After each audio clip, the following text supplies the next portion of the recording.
okay?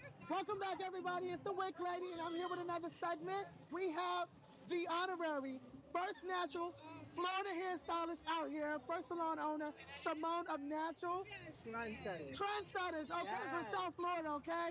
She is a pioneer in hair, okay? A New York native who went to Florida and made a career for herself. She is a business owner. She is a mogul. She is a teacher. She is a queen. And we are here to just get some insight on her journey. Y'all hear about my journey all the time, but it's people like this who set and paved the way for us. And we just want to make sure that you guys know who these queens are.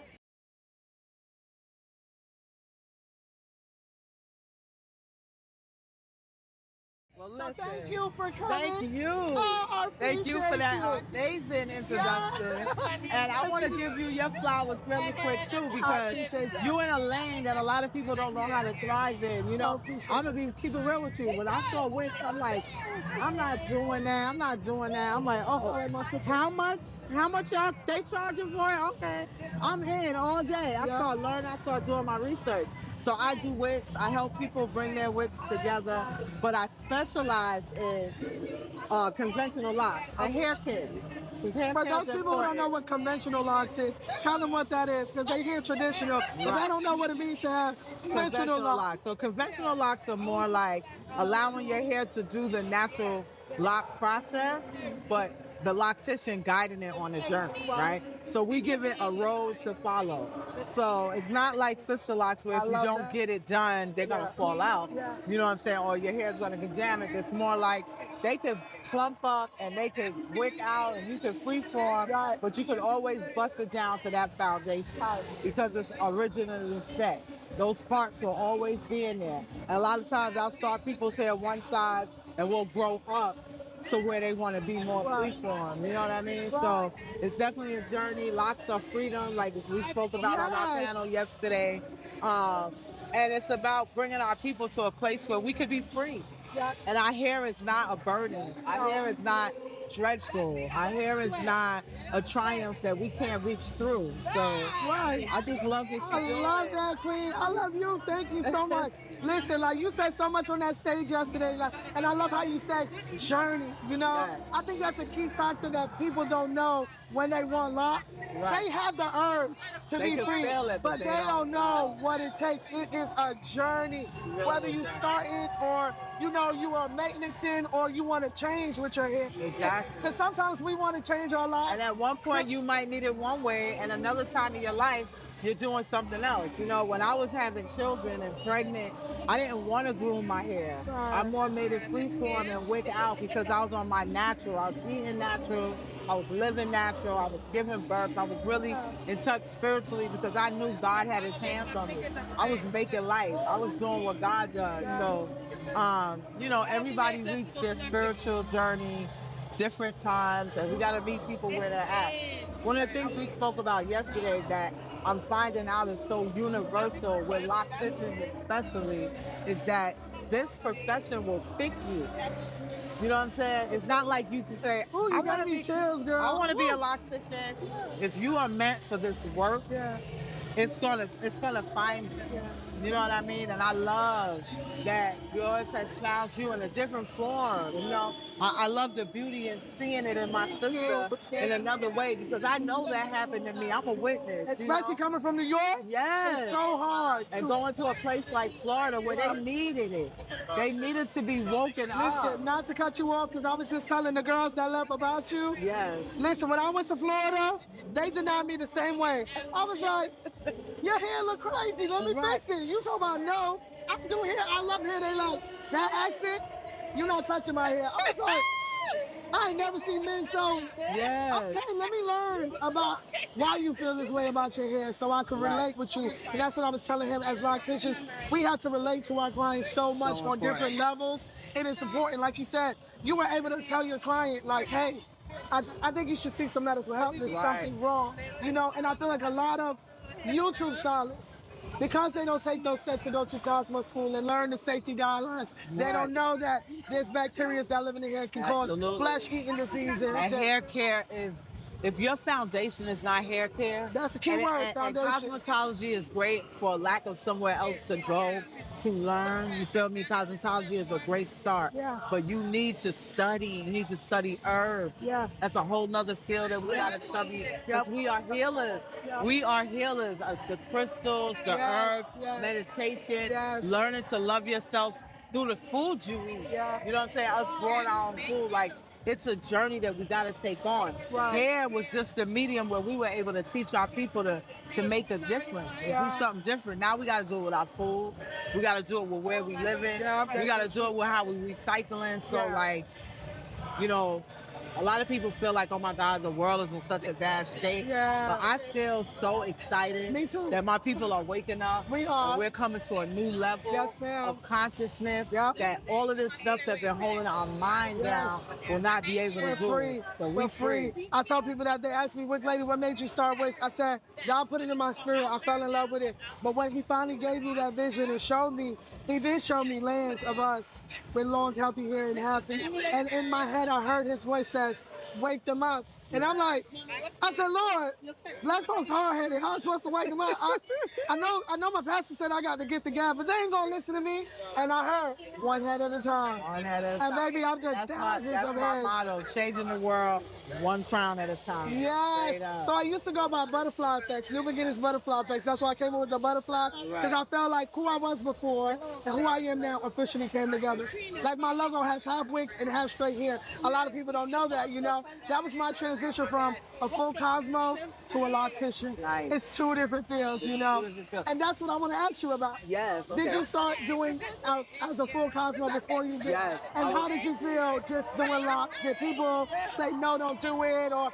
So let me tell you, my father's a Rastafarian. Nice. So I was born into that tradition. But you know, as we grow, we don't think our parents know anything. They don't know nothing. Say that again. They are wrong. Yeah, They don't. You know, they don't know what I need. Right? So I went all the way to the left. I wanted a perm. I wanted to do hair. I wanted to do weave. All of that. Right. So when I got to beauty school, I was always a braider. Yeah. I had a natural gift of braiding. I had patience. My sister so much. I had patience. I could braid. So I said, okay, I can make money doing this thing. My West Indian mother was like, if you think you're going to be a hairdresser, you have to be a professional. Yeah. You need to go to college school. Yeah. That was not in my scope. Yeah. So I went, and I'm like, okay, when we going to talk about black hair? I'm glad you brought that up, sis. Come on, talk about it. So they said, yeah, like they would have said, on March, we're going to talk about black hair. Did they call you a kitchen hairstylist? No. Oh, but when we got to the black hair, they said, chemical straightener. Right. And I was like, was I the only person that heard that? Yeah. That's the only thing we could do to black hair? My teacher verbatim told me, yes, to do everything that we're teaching you to do to hair, on African-American hair, you have to straighten it first. Wow. And then you can do everything that we're teaching you to do on hair. And what I heard him say was, I don't know how to teach you to do African-American hair in this kinky state. What I know how to teach you is to do it straight. And that changed my life. Yeah. I decided then that I was going to figure out ways for women to wear their hair not straight. Yeah. But I knew with braids, I was growing it out without it being straight. That's how I knew that there was something else to learn. Yeah. Because I didn't know what to do with it after it grew out. Right. Like, okay, what else? I thought they were going to teach me that. So I just started searching for it. And in New York, I went to one of the first natural hair salons in New York called Connect. Nice. And when I walked in there, I had a total out-of-body experience. Nice. Because I always saw women with locks, but they were very righteous for head wraps and 3/4 and stuff. Yeah. And when I walked into this barbershop, there was a sister in there with a half-cut shirt, with some jeans, tight booty jeans, and Reebok. She's killing it. You feel me? And I'm like, okay, I dress like that. But she had a head full of locks. Nice. And I was like, that is beautiful. Yeah. And just the atmosphere of the salon. It was a barbershop. Yeah, natural. So it was technically a natural salon. I could smell. I didn't smell no chemicals in there. They had incense burning. I was like, I saw my life in that day. And I didn't know that that was when God was like, walking me through that. Yeah. And you know what? I love the fact that you brought up hair schools, you know, because a lot of people go to hair school expecting to learn hair. And it's so sad because I've been doing hair. I started doing hair, my own hair, since I was 5. My mom didn't know how to do hair. She was born with beautiful hair. She was always telling me I was her peasiest child. I get it from my daddy, and it hurt my feelings. You got your daddy hair. Yeah, and I'm like, I want to look pretty like everybody else and stuff like that. And my sisters knew how to do hair, though. She birthed all girls who knew how to do hair. So I would watch them, and I would want to do my hair, but they would all say, your hair's too hard. I can't make it look like this. And I'm like, but your hair looks pretty. So I started teaching myself. You know what? You don't want to do it for me. I'm going to do it myself. You know, and I push myself. I didn't get to go to hair school until I reached my 20s. I went to school for psychology first. I tell people, I never wanted to be a hairstylist. I started doing hair because my sisters didn't want to do my hair. My mom didn't know how. And I knew when my hair was done, I felt better.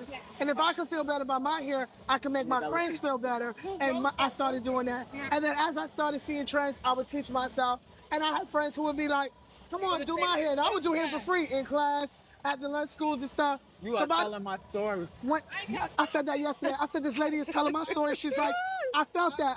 God's honest truth. I was telling you that yesterday. And I said, okay, I wasn't the best kid in school, you know. Families go through things. Born in New York, you know. It's never going to be easy. I ended up in a program called Arbor, which is kind of like a Job Corps, you know, you get out of school. But they work with the flat-based bid, and they work for all the salons there for kids who needed those programs. And skills there. Reginald Dumornay, Eric, shout out to you guys.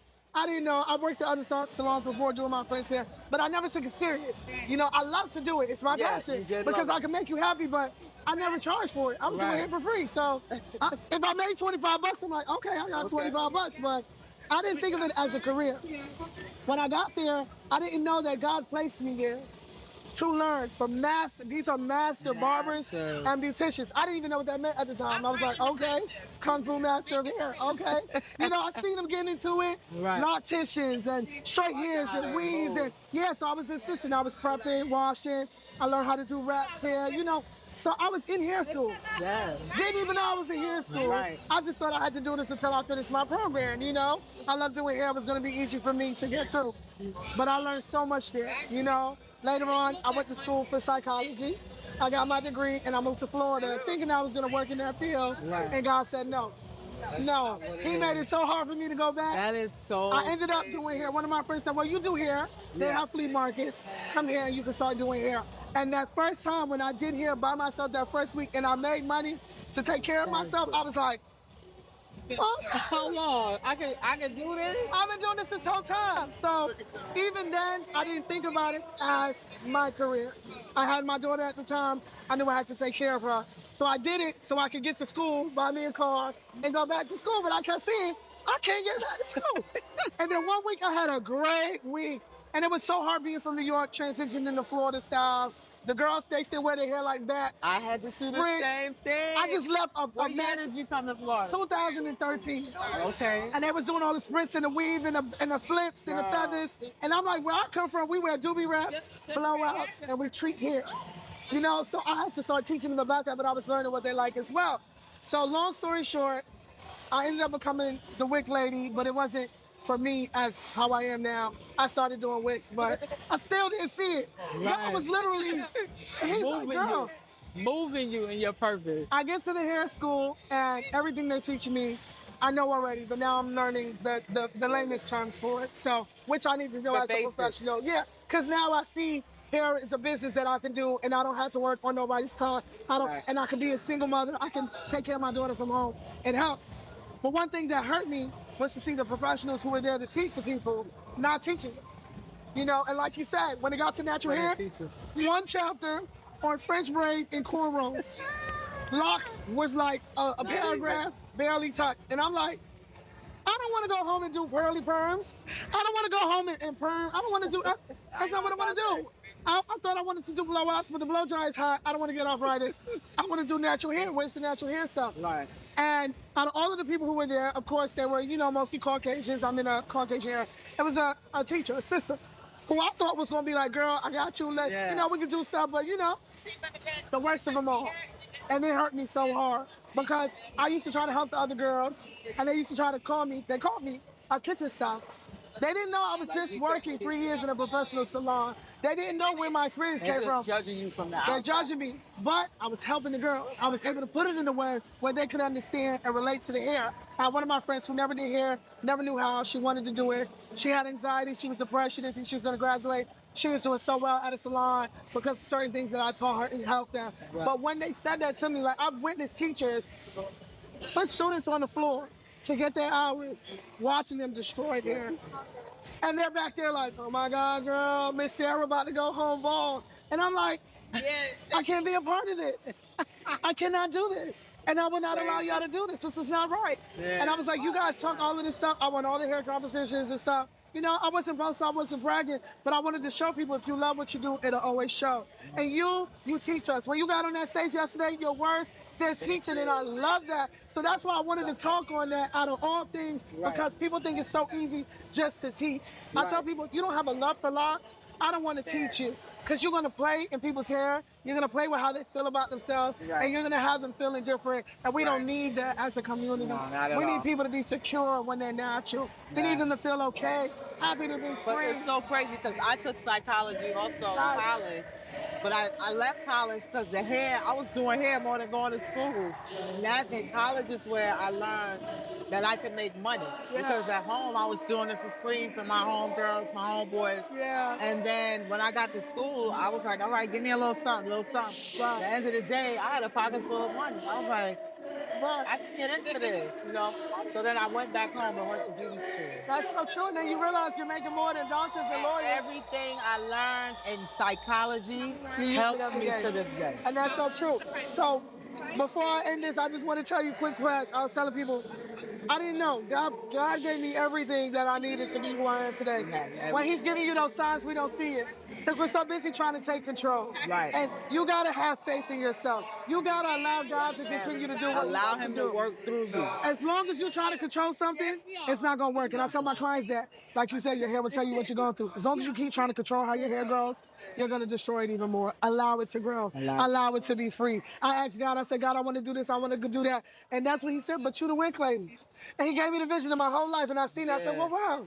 My mom didn't know how to do hair, so it forced us to do hair. My sister didn't want to do hair. So, like, That's so crazy you say that. So, when I was about 8 months old, my dad let his friend take a picture of me for a photography competition he was in. Wow. Now, I had a big head of nappy afro hair. Yeah. As I was born with an afro. No, baby used to hair be, no, my shit was like this, like my sister coming out the womb. And the picture, he won the competition because they seen this little baby with this big afro. It was so unique. I had a fist, like the power fist on, and I was naked. I hated that picture my whole life. Like, why y'all got me naked? My father blew it up and put it in the living room because the man won. Hated that picture. Fast forward 25 years later, I'm at Jacob Javits Center, doing a hair show, platforming on stage and talking. Wow. And the man is like, something drew him to me. So he's looking at me and he's thinking, she looked just like my friend Winston. No, my dad. Because I was like the age my dad was when he knew my dad. Yeah. So he's like, yo, she looked like her dad. She looked like, if her name, his name is Hilton, her name is Hilton, this gotta be her. Right. So he's like, is your father's name? I'm like, yeah. He said, yo, I can't believe you're a hairdresser.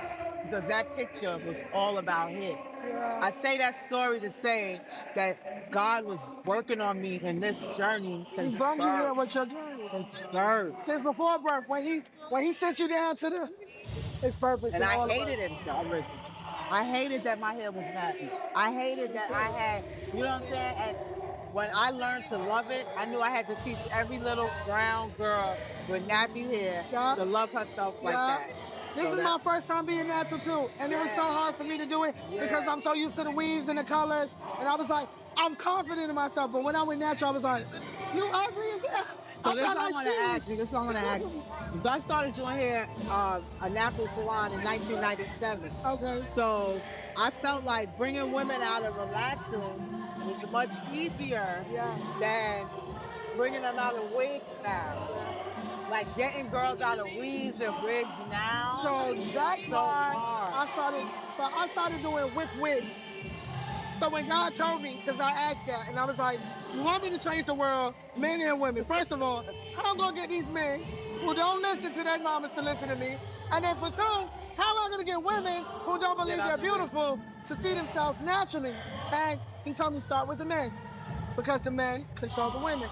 When we see our men and they feeling good and looking good, we want to know. Now that we know, now we want to be a part of it. And that's when he gave me the vision. Put the locks on the wig.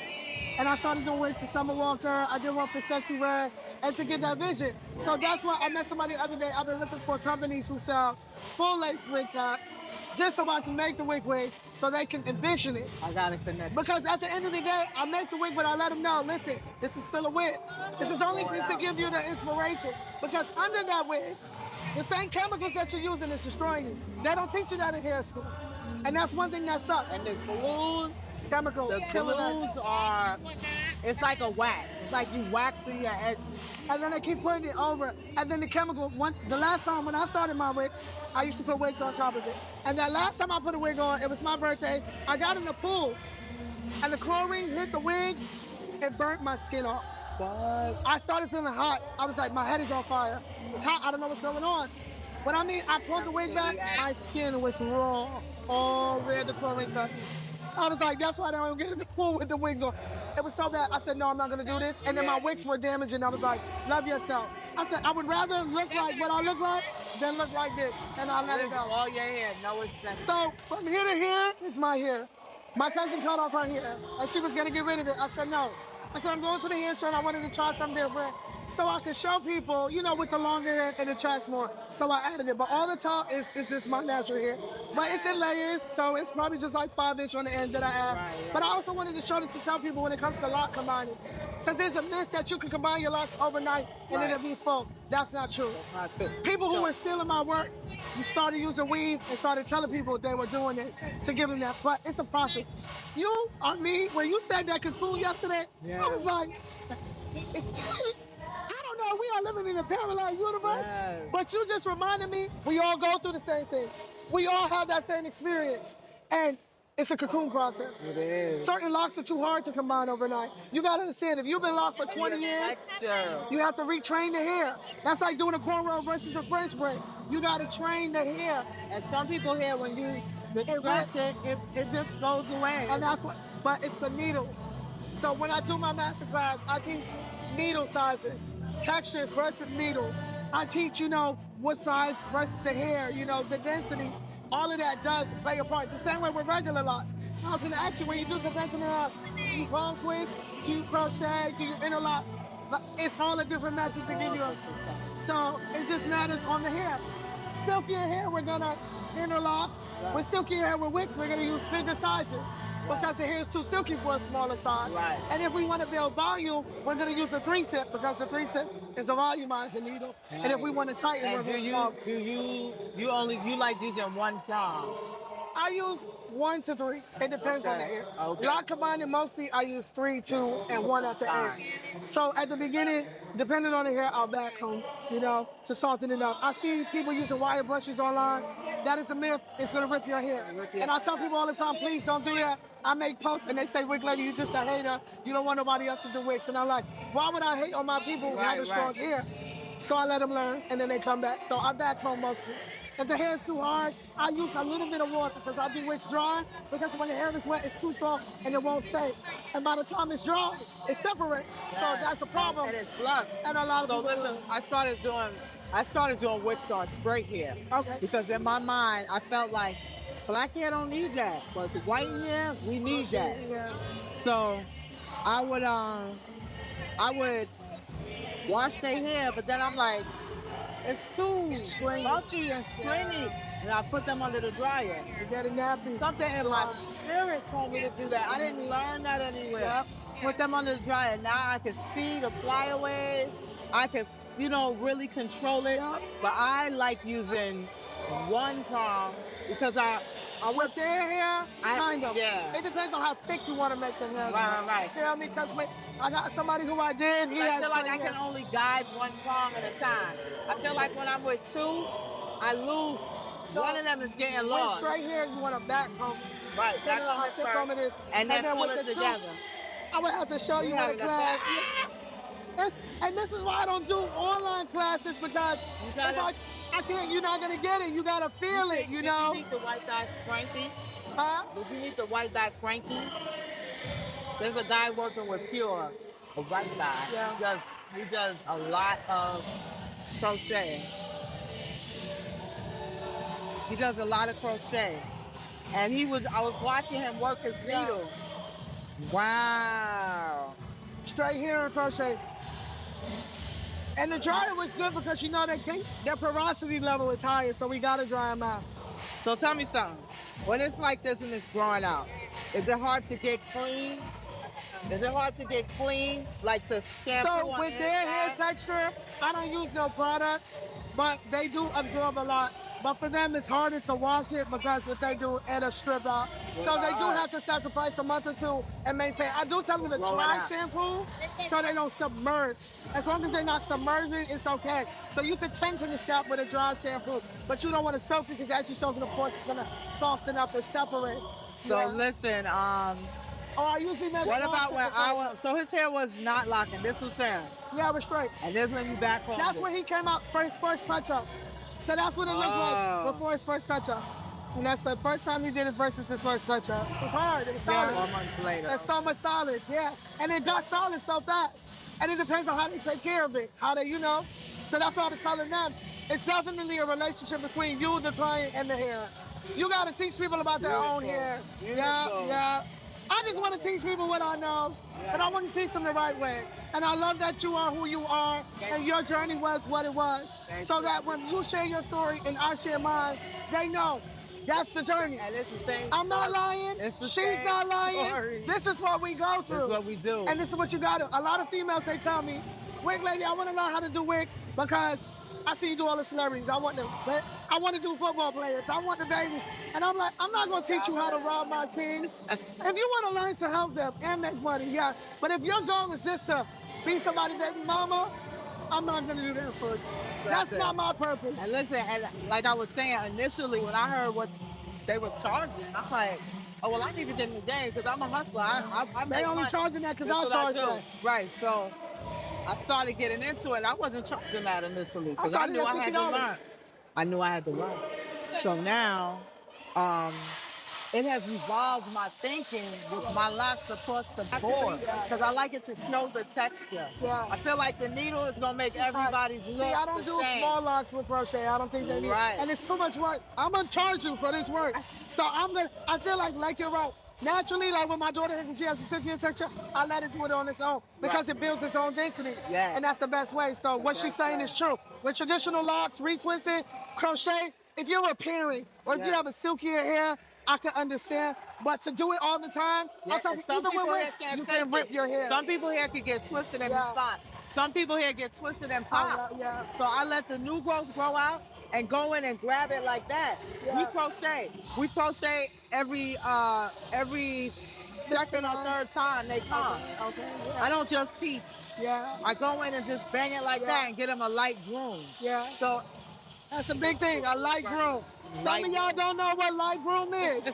As hairstylists, as natural hairstylists, you cannot perfect every curl. They want to grab every curl. You cannot do that. And when somebody's coming to you for a year or two, their hair is trained. They don't need all them clips and all that tension because their hair is trained. When you're trying to create it, okay, you got to really clip it down and all that. I tell y'all this all the time. Yeah. A lot of people go through tension, alopecia. If y'all are causing distress on y'all hair.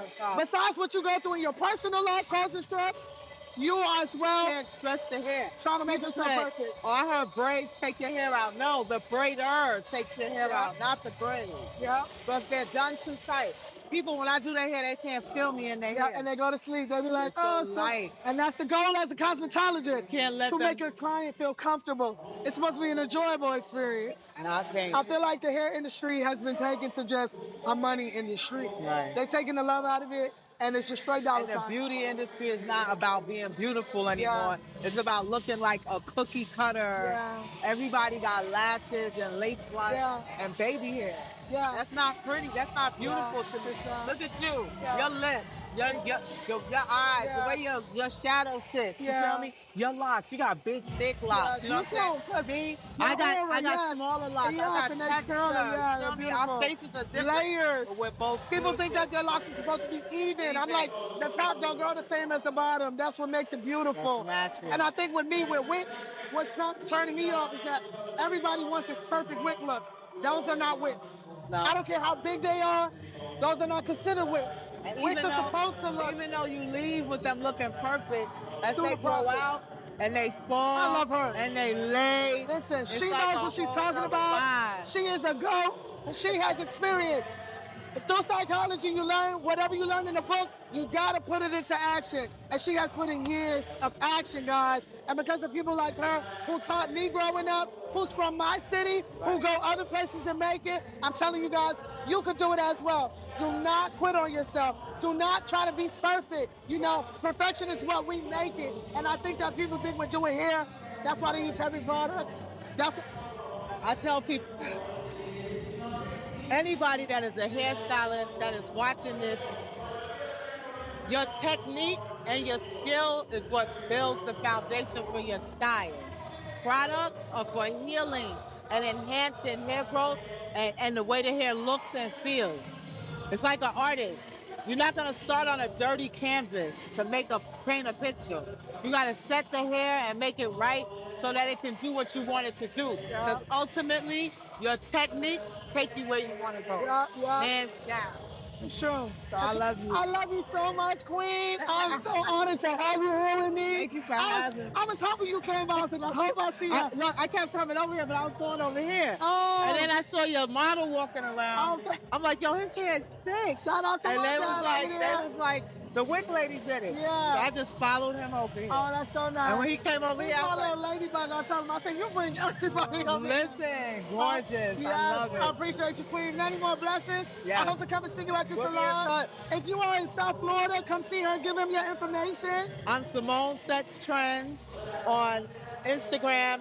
Natural Trendsetters on all platforms. Holla at your girl. Check me out. And we happy to be nappy. Yes. Aight? Oh, please do it better. We at the HEBS Beauty Show, guys. Follow her on all platforms and subscribe to this channel. Leave us some comments. If you want to know something, let us know. We love y'all. Stay Love y'all. Hell. Queen support Queen. Yes, yes.